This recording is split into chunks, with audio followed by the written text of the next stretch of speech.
Hello students, अस्सलाम वालेकुम। मैं हूं AD Sagar, your physics teacher. Students, आज के लेक्चर में हम डिस्कस करेंगे सेकंड ईयर फिजिक्स चैप्टर 15 और जो मेरा टॉपिक है स्टूडेंट्स वो है ग्रेविटेशनल पोटेंशियल। राइट।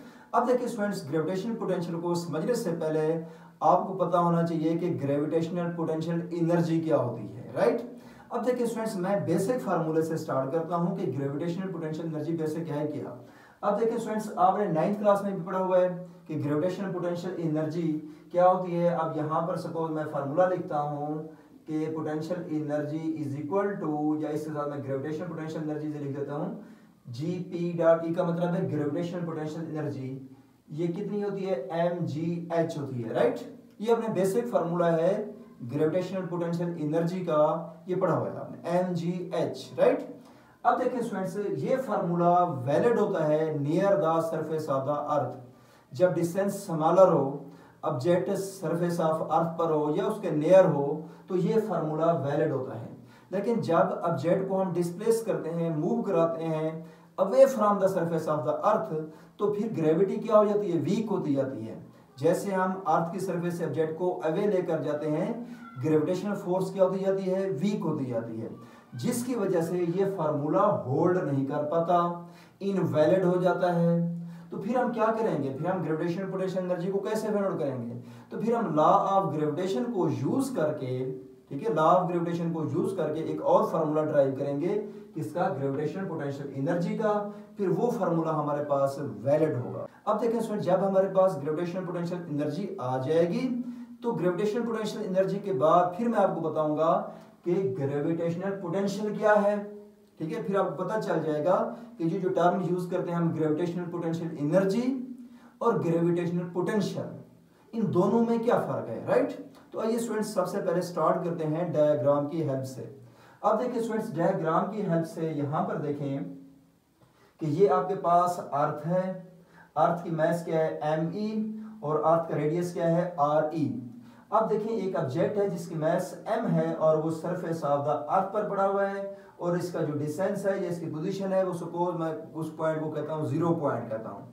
क्योंकि देखिए स्टूडेंट्स, अगर हमने gravitational potential energy find out करनी हो तो हमें एक रेफरेंस पॉइंट लेना पड़ता है। तो रेफरेंस पॉइंट क्या होता है? वो हमारी अर्थ ही होती है रेफरेंस पॉइंट। इसके लिहाज से हम एक और पॉइंट तक ऑब्जेक्ट को लेकर जाते हैं। राइट। तो हमारे देखिए ये आपके पास इसी तरह ये इनिशियल पॉइंट है। अब इसको मैं लेकर जाऊंगा, दूसरा पॉइंट कौन सा है? n is equal to infinity point पर इस पॉइंट तक इस सब्जेक्ट को मैंने लिफ्ट अप करना है, डिस्प्लेस करना है, इसको मूव करवाना है मैंने। किस पॉइंट से? यहां से n तक। राइट। अब देखिए स्टूडेंट्स, अगर हमने यहां से इस ऑब्जेक्ट को यहां तक लेकर जाना है तो हमें क्या करना पड़ेगा? इस ऑब्जेक्ट के ऊपर वर्क करना पड़ेगा। अब देखिए स्टूडेंट, जब मैं इसको वर्क करूंगा, ये इस ऑब्जेक्ट को यहां से लिफ्ट अप करने में यहां तक, तो ये जो वर्क होगा, this work is converted into gravitational potential energy. ये बेसिकली वर्क है। जो वर्क किस में कन्वर्ट हो जाता है? ग्रेविटेशनल पोटेंशियल एनर्जी में। राइट। देखिए आपने लॉ ऑफ ग्रेविटेशन में पढ़ा हुआ है कि ना ही एनर्जी क्रिएट होती है ना ही डिस्ट्रॉय होती है। Energy just one form to the other form convert होती है। अब देखिए हम अपने मस्कुलर एनर्जी यूज करेंगे, हम अपने बॉडी की मैकेनिकल एनर्जी को यूज करेंगे। उस एनर्जी को यूज करके वो हम क्या करेंगे? वर्क करेंगे। मतलब हमारी जो मैकेनिकल एनर्जी है वो वर्क में कन्वर्ट होगी। वर्क इटसेल्फ एनर्जी, क्योंकि हम ability of the body to do work is called energy कहते हैं।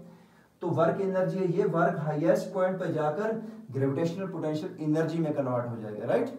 अब देखें स्टूडेंट्स, ये यहाँ पर ऑब्जेक्ट है, लेकिन ये है कि जब मैं यहां से यहां तक n तक वर्क फाइंड आउट करूंगा तो वर्क के फार्मूले में क्या होती है आपके पास? W is equal to F dot D, मतलब फोर्स और डिस्प्लेसमेंट होता है।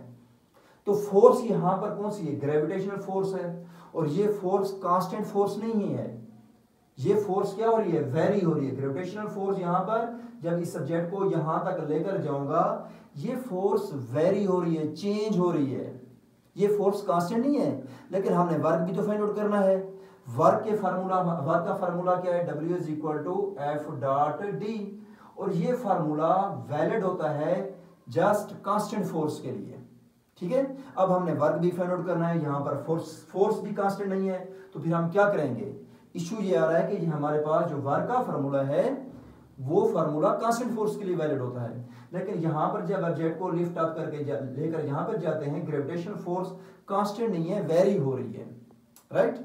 तो उसके अगेंस्ट हमें वर्क करना पड़ रहा है, उसके अगेंस्ट हमें फोर्स अप्लाई करनी पड़ रही है, तो वो वेरी होती जा रही है, चेंज होती जाएगी आपके पास, ठीक है। तो इसके लिए हम क्या करते हैं, इस पाथ को स्मॉल इंटरवल में डिवाइड कर देते हैं, ठीक है।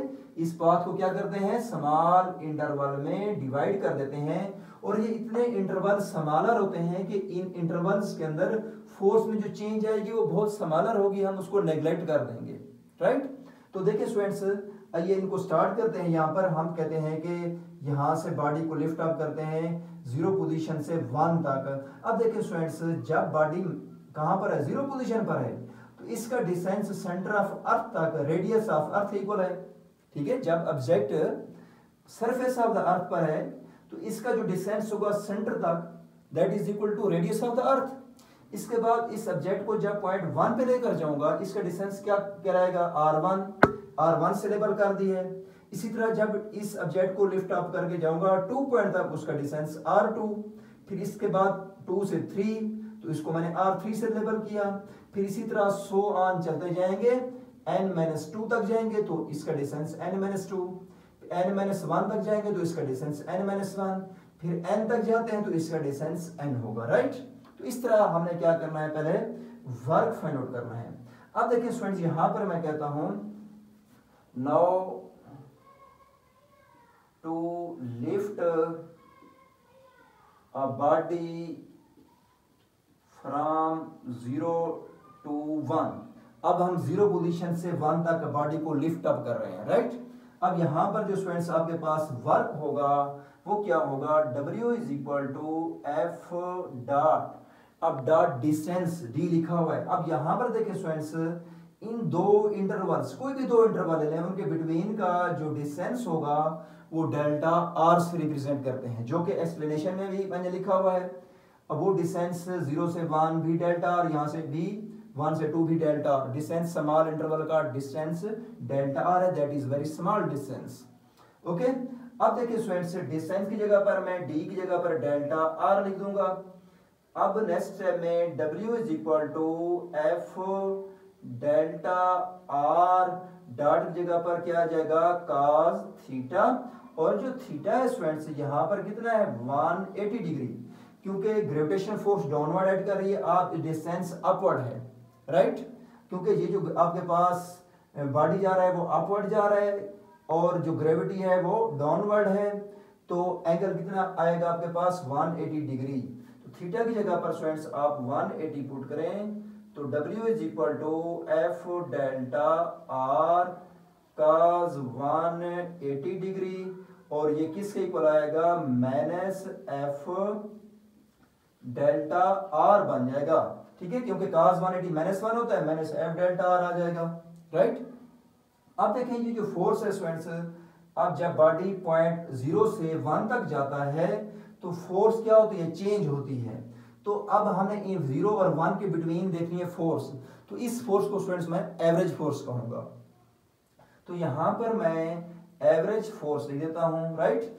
अब इसको मैं इक्वेशन भी 1 लिख देता हूं, राइट।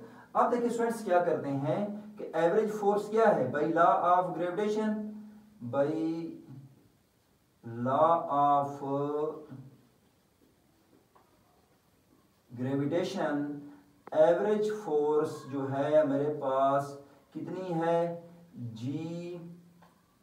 M, फिर कैपिटल M आ जाएगा, और डिवाइड बाई R का स्क्वायर, और ये भी एवरेज होगा।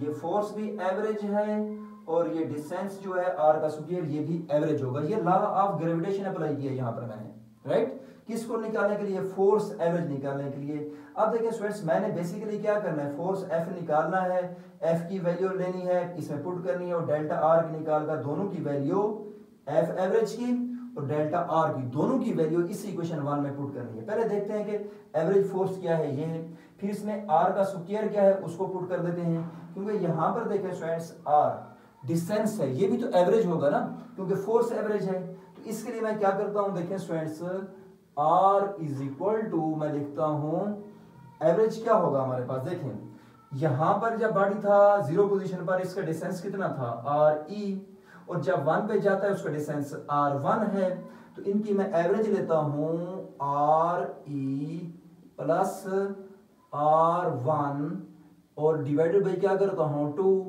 वेयर आप इसको यहां पर एवरेज लिख दें, वेयर आपके पास जो डेल्टा R है जो कि 0 और 1 के बिटवीन का डिस्टेंस है, डेल्टा R वो क्या होगा, डेल्टा R क्या होगा, ग्रेटर डिस्टेंस में से स्मॉलर को माइनस करोगे, तो ग्रेटर कौन सा है, R1 ग्रेटर है और RE स्मॉलर है, तो हम क्या करेंगे delta R is equal to R1 minus RE, तो यहां से स्टूडेंट्स हम R1 की वैल्यू निकालते हैं, इसमें पुट कर देते हैं, तो देखें स्टूडेंट्स आपके पास जो R1 होगा वो क्या होगा, क्योंकि ये आपके पास क्या है R1 है, तो माइनस RE इस साइड पे आकर क्या होगा प्लस का, तो ये मेरे पास delta R minus RE, minus RE इस साइड पे आकर क्या हो जाएगा प्लस का, देखो माइनस RE इस साइड पे आकर डेल्टा R में ऐड हो जाएगा, इज इक्वल टू R1 आ जाएगा, इसको ऊपर इक्वेशन में पुट कर दें, पुट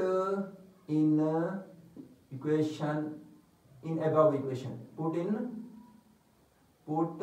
इन अबव इक्वेशन, तो ये आपके पास क्या आ जाएगा R average is equal to RE plus R1 की जगह पे क्या लिखेंगे delta R plus RE over क्या आ जाएगा नीचे 2।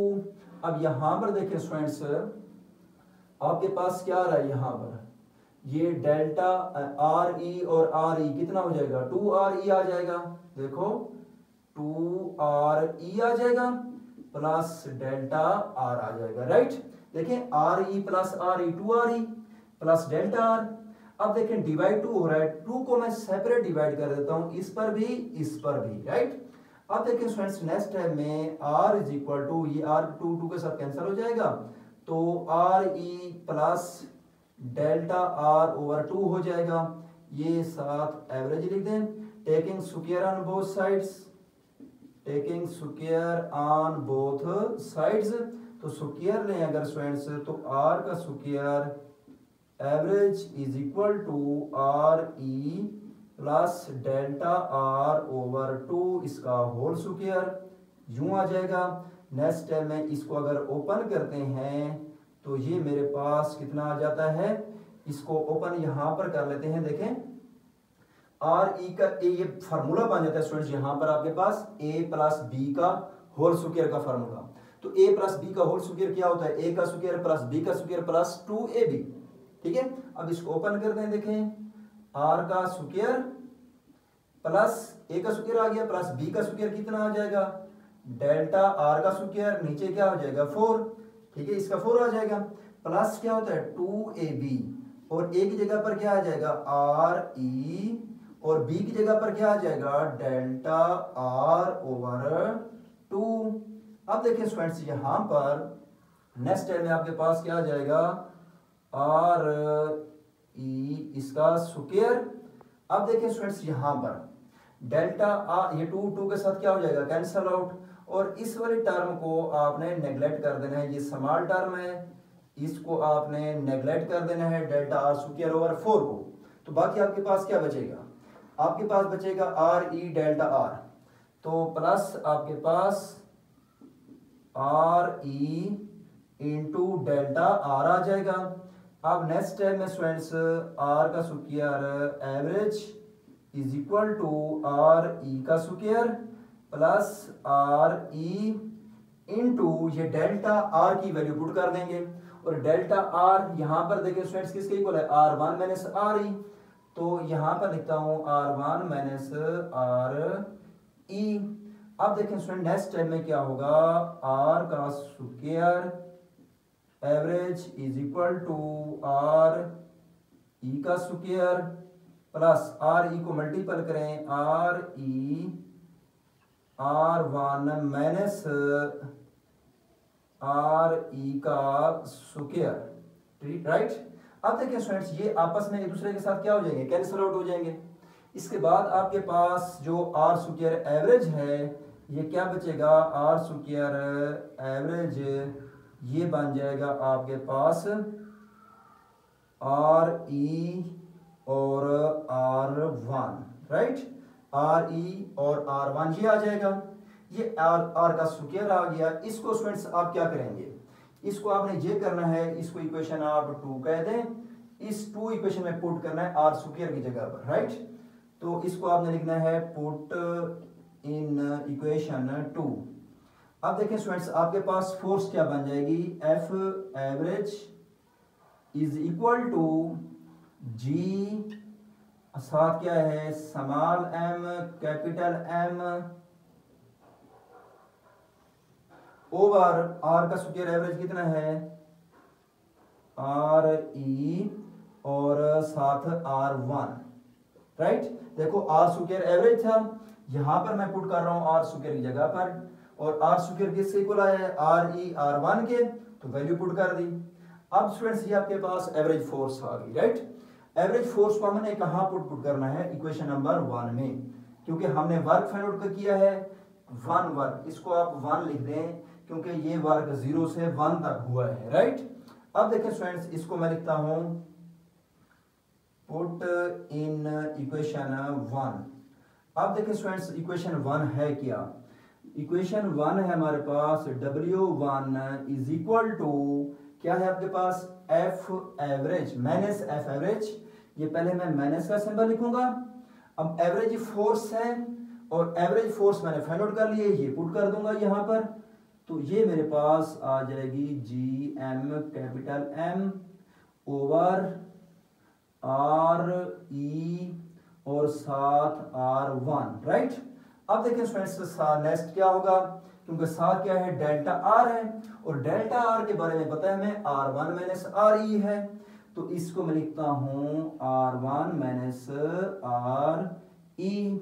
अब देखें students W1 is equal to minus G, आप लिख दें ये वाला, और साथ एम एम ई, और साथ देखें स्टूडेंट्स इनटू, आपने ये करना है स्टूडेंट्स यहां पर कि R E R one divide हो रहा है, तो इस पर अलग डिवाइड कर लें।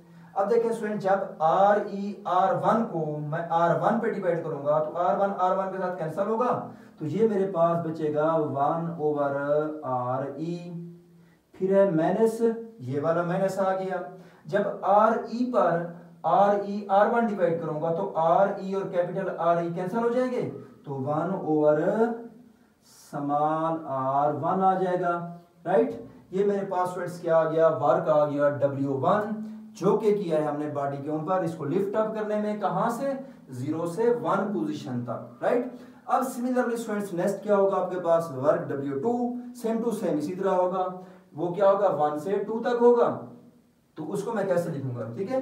अब यहां पे लिखता हूं नाउ W2 जो है मेरे पास वो कितना होगा minus G M M E और इनटू, अब देखिए स्टूडेंट्स इनटू हमारे पास क्या होगा 1 over R one minus 1 over R two हो जाएगा, क्योंकि पहले वाला देखो आर ई से पहले क्या था, आर ई से आर वन गए हो, फिर आर वन से क्या जाओगे आर टू, तो इसलिए 1 से 2, इसी तरह स्टूडेंट्स सो ऑन आप चलते जाएंगे।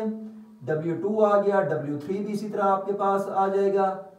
सिमिलरली आप W3 लिखेंगे तो उस साथ भी ऐसे लिखेंगे G M capital M E into 1 over R two minus 1 over R three, ऐसे आ जाएगा।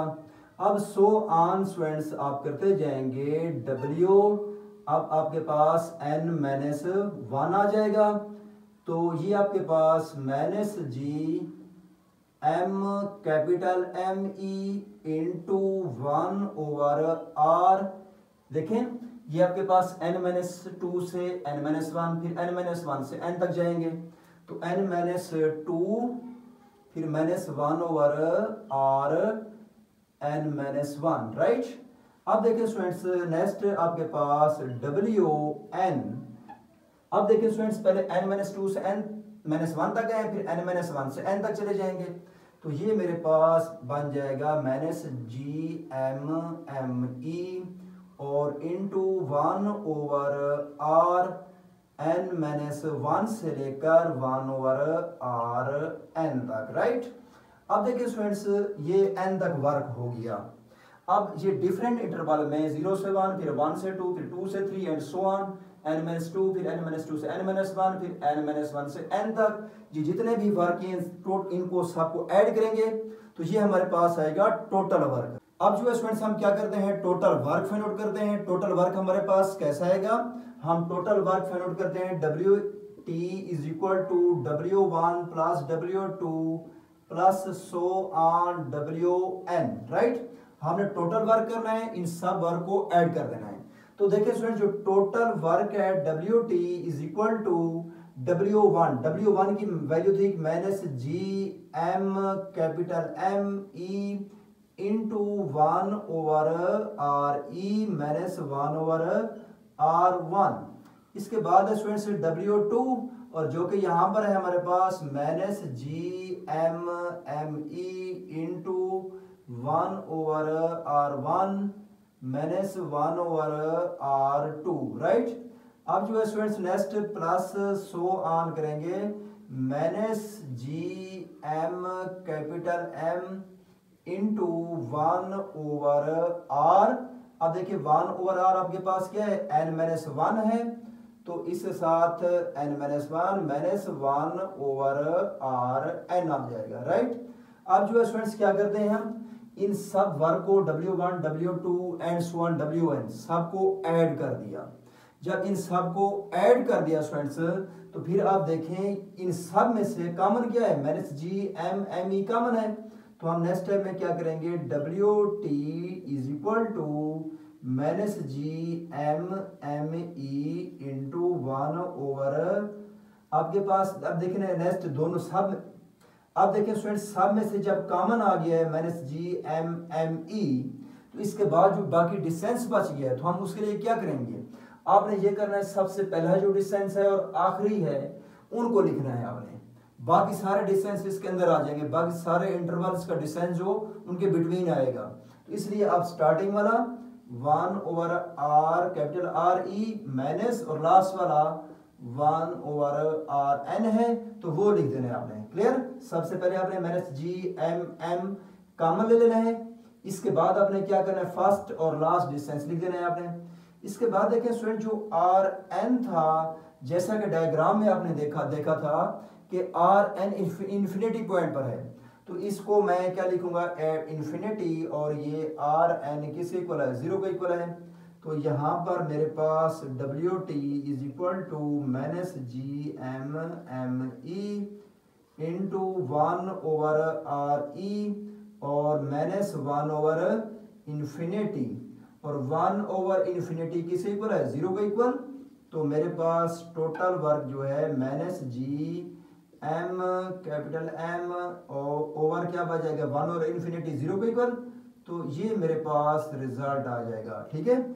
ये हमारे पास जो वर्क है students eight highest point at infinity point n पे, ये वर्क किस में कन्वर्ट हो जाएगा, ग्रेविटेशनल पोटेंशियल एनर्जी में। तो अब देखिए मैं लिखूंगा this work at infinity converted into gravitational potential energy, ठीक है। अब यहाँ पर स्टूडेंट्स ये हमारे पास इस U को W को ग्रेविटेशनल पोटेंशियल एनर्जी को आप लिख देते हैं डेल्टा EP, ठीक है। वर्क कन्वर्ट हो गया किसमें, ग्रेविटेशनल पोटेंशियल एनर्जी में, तो आप इस साथ PG लिख देते हैं ग्रेविटेशनल पोटेंशियल एनर्जी। W को आप यूं भी लिख सकते हैं क्योंकि ये वर्क ग्रेविटेशनल पोटेंशियल एनर्जी में कन्वर्ट हुआ है। तो ये मेरे पास -GM capital ME over capital RE आ जाएगा, राइट।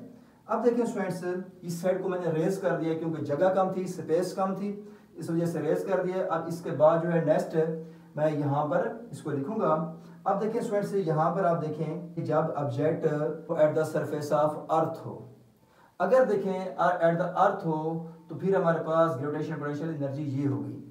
अब देखें when object is at some distance from the earth, अब यहाँ पे लिखें when object is at some distance from the surface of earth, from the surface of earth, तो उस case में ये आपके पास फार्मूला क्या बनेगा, इसको मैं यहाँ पे लिखता हूँ कि ये मेरे पास बन जाएगा delta E P is equal to minus G M capital M E, ठीक है, ओवर क्या आ जाएगा आपके पास स्मॉल आर आ जाएगा। ठीक है, एट सम डिस्टेंस, क्योंकि ये रेडियस ऑफ अर्थ इक्वल है ना, तो अब सरफेस ऑफ अर्थ से अवे जाएंगे तो हमारे पास कैपिटल आर की जगह पर स्मॉल आर आ जाएगा, राइट। ये हमारे पास क्या आ गई है स्टूडेंट्स, ग्रेविटेशनल पोटेंशियल एनर्जी आ गई है। इसको स्टूडेंट्स मैं सिंबल को रिप्रेजेंट कर सकता हूँ कैपिटल यू से भी। अब देखो ना, यहाँ पर मैंने लिखा है gravitational potential energy delta E के साथ पी लिख दी है, इसको मैं यू से भी रिप्रेजेंट करता हूँ। देखिए आल्सो इसको आप यू से भी रिप्रेजेंट कर सकते हैं, U P is equal to minus G M M over R, right. अब जो स्टूडेंट्स इसके बाद नेक्स्ट, ये तो थी हमारे पास ग्रेविटेशनल पोटेंशियल एनर्जी, लेकिन हमारा टॉपिक क्या था, ग्रेविटेशनल पोटेंशियल था। तो अब ग्रेविटेशनल पोटेंशियल को यहां पे लिखता हूं मैं ग्रेविटेशनल पोटेंशियल, क्योंकि हमारा टॉपिक ये था। ठीक है, पहले हमने क्या किया, gravitational potential energy find out कर ली। अब हम डिस्कस करेंगे ग्रेविटेशनल पोटेंशियल को। ये ग्रेविटेशनल पोटेंशियल क्या होता है, तो इसको मैं डिफाइन करता हूं सबसे पहले। The gravitational potential energy, gravitational potential energy per unit mass, per unit mass is called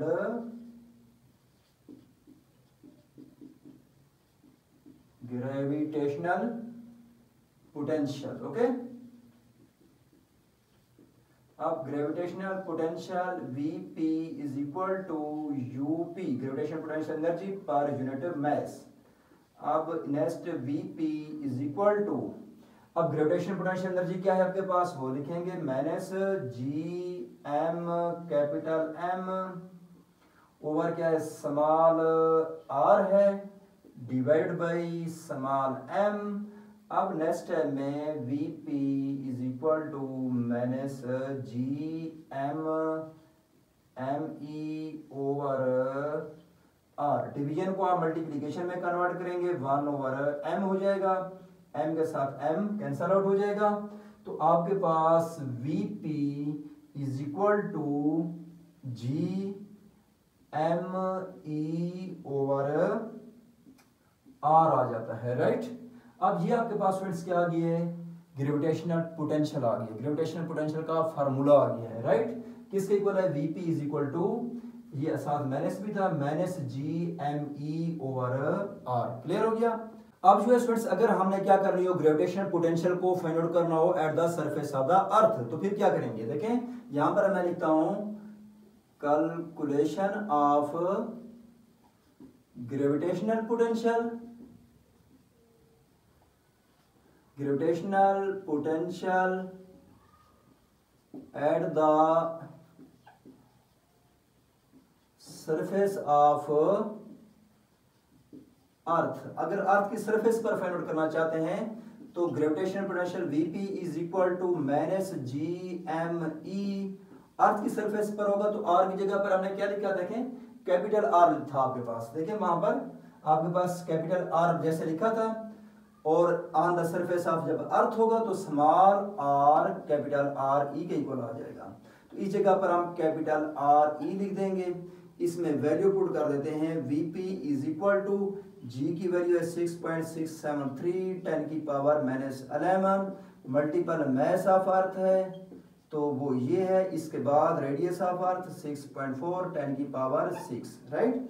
अब ये हमारे पास Vp इज इक्वल टू, क्योंकि यहाँ पर माइनस का भी सिंबल है तो आपने माइनस भी लिख देना है, Vp is equal to minus, अब यहाँ पर जो स्टूडेंट्स वैल्यू आती है 62 पॉइंट, जब इसको कैलकुलेट करते हैं 62.3 इंटू 10 की पावर 6 जॉल पर केजी। ठीक हो गया। अब देखिए स्टूडेंट्स, आप इसको यूं भी लिख सकते हैं नेक्स्ट टाइम में कि Vp is equal to minus 62.3, जो आपके पास 10 की पावर 6 है, ये मेगा की इक्वल होती है। ठीक है, ये वैल्यू कैसे ही है, इसको आप अगर आप कैलकुलेट करें तो ये आपके पास वैल्यू आएगी। क्लियर। अब जो है स्टूडेंट्स नेक्स्ट जॉल पर केजी इसका यूनिट है। अब देखिए क्योंकि इसका यूनिट आपके पास यहाँ पर देखें, ये ग्रेविटेशनल पोटेंशियल एनर्जी है, इसका यूनिट होता है जॉल और नीचे मैज, इसका होता है केजी। तो इसलिए ग्रेविटेशनल पोटेंशियल का जो यूनिट होता है जॉल पर केजी होता है, तो जॉल पर केजी लिख दिया। और जो 10 की पावर 6 है ये मेगा के इक्वल होता है, तो यहाँ पर मैं मेगा लिख देता हूँ, मेगा जॉल पर केजी। ठीक हो गया। तो ये मेरे पास स्टूडेंट्स क्या आ गई है, ग्रेविटेशनल पोटेंशियल आ गई है। क्लियर हो गया। अब देखिए स्टूडेंट्स, इसको थोड़ा मैं ग्राफ से भी एक्सप्लेन करता हूँ। इसका छोटा सा एक ग्राफ है, अगर यहाँ पर देखें, ये एक आपने यहाँ पर लाइन लेनी है और यहाँ पर आपने अर्थ है, ये रेडियस मास ऑफ अर्थ है, ये ग्रेविटेशनल पोटेंशियल एनर्जी है, और यहाँ पर gravitational potential energy minus G(m)(e) over RE के इक्वल है। तो यहाँ पर अगर आप देखें तो यहाँ पर आपने रेडियस लेना है, डिस्टेंस लेना है R, तो यहाँ पर एक लाइन आपने यूं ड्रा करनी है, किसके लिए, एनर्जी के लिए। ठीक है, डेल्टा E के लिए। अब देखिए स्टूडेंट्स कि जब हमारे पास जो ग्रेविटेशनल पोटेंशियल एनर्जी है एट इन्फिनिटी पे जाकर क्या हो जाती है, वो जीरो हो जाती है, that approaches to zero, gravitational potential energy approaches to zero at the infinity. तो आप यहाँ पर भी आप लिख सकते हैं इसको। अगर आप यहाँ पर देखें एट इन्फिनिटी पर आपके पास जो कर्व बनती है वो यहाँ पे यूं बनती है, राइट। तो ये आपके पास क्या है, ग्राफिकल एनालिसिस है किसका, ग्रेविटेशनल पोटेंशियल का। क्लियर हो गया। ओके स्टूडेंट्स, अल्लाह हाफिज।